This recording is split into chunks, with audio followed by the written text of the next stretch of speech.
Welcome to Guide Guru. We hope this video helps. You start by confirming power and access.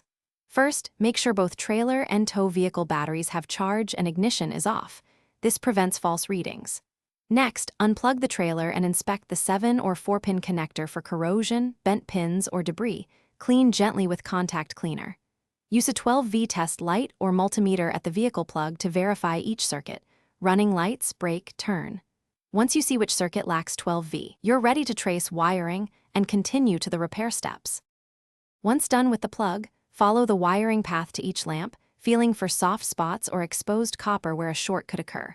You repair simple breaks by cutting back to clean wire, then use crimped heat shrink butt connectors or solder joints for a reliable connection. Seal with adhesive-lined heat shrink to prevent water intrusion. Make sure the trailer chassis ground is solid. Scrape paint at the mounting point and use a new ring terminal.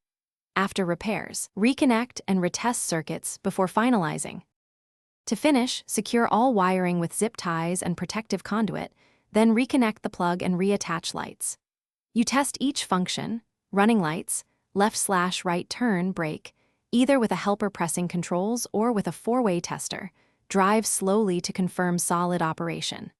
If a circuit remains dead, make sure to check vehicle fuses and relays that feed the trailer output and inspect lamp sockets for corrosion. Replacing a bad socket often restores continuity. One key tip: